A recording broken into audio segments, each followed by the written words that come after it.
Go yard. I got so much motherfucking design on right now.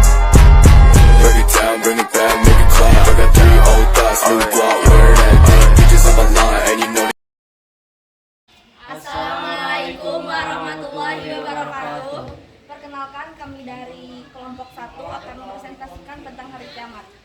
Di sini ada pengertian hari kiamat, hari akhir.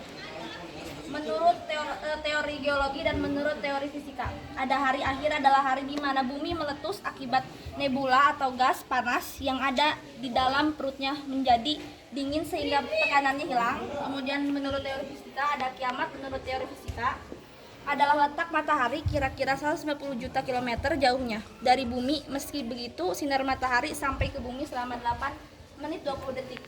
Garis tengah matahari 1,4 juta kilometer dan luas permukaannya 616 kali 1010 km sampai dengan 622.160 km. Kemudian ada bukti indrawi terjadinya hari akhir. Imam At-Tabani dan Ibnu Katsir berpendapat bahwa telah diperlihatkan peristiwa-peristiwa yang menakjubkan di dunia sebagaimana berikut ini. Peristiwa pembunuhan yang dipermasalahkan Bani Israel akan dihidupkan kembali oleh Allah Subhanahu wa taala hanya dengan perantara daging sapi.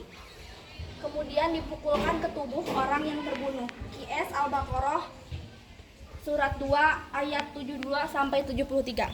Kemudian ada peristiwa Nabi Ibrahim dan burung-burung yang dicincang kemudian diletakkan di setiap tiap bukit. Lalu Allah Subhanahu wa taala berfirman, "Panggillah, niscaya mereka datang kepadamu dengan segera." QS Al-Baqarah surat 2 ayat 260. Kemudian ada periode hari akhir. Periode hari akhir ada 8, yaitu yang pertama adalah Yaumul Ba'ats, yaitu hari kebangkitan adalah proses dibangkitkannya seluruh makhluk dari alam kubur. Firman Allah QS Al-Mujadalah 58 sampai 6. Yaumul Hasyr yaitu hari berkumpulnya manusia setelah dibangkitkan dari kuburnya masing-masing, kemudian semua manusia digiring ke tempat yang luas, itu padang mahsyar, tempat berkumpul. Allah berfirman pada QS Al-Kahfi ayat 18 surat 18 ayat 47. Kemudian ada buku catatan. Setiap manusia di alam mahsyar mempunyai buku catatan kitab perjalanan hidup yang sudah dicatat malaikat Raqib dan Atid.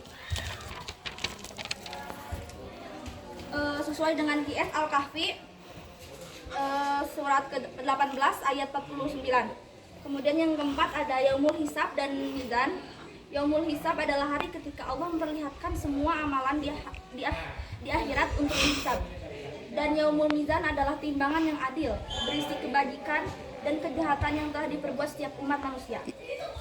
Kemudian ada Asirat, adalah jembatan yang terbentang di atas neraka menuju surga, sesuai hadis riwayat Muslim. Kemudian ada Yaumul Jaza, yaitu suatu hari ketika semua manusia akan menerima balasan Allah Subhanahu wa taala. Sesuai dengan QS Al-Mu'min surat ke-40 ayat 17. Yang ketujuh ada balasan perbuatan baik dengan surga. Setelah seluruh manusia dihisab dan melalui timbangan, mereka diberikan balasan yang sesuai dengan amal perbuatannya. Sesuai dengan QS Al-Haqqah ayat surat ke-69 ayat 21 sampai 24. Kemudian yang ke-8 ada balasan perbuatan buruk dengan neraka. Adapun orang yang selama hidup di dunia lebih banyak mengejarkan perbuatan jahat, maksiat, tercela dan kafir terhadap Allah Subhanahu wa taala. Sesuai dengan firman Allah dalam QS Al-Ghasyiyah surat ke-88 ayat 4 sampai 7. Demikianlah presentasi dari kelompok kami. Wassalamualaikum warahmatullahi wabarakatuh.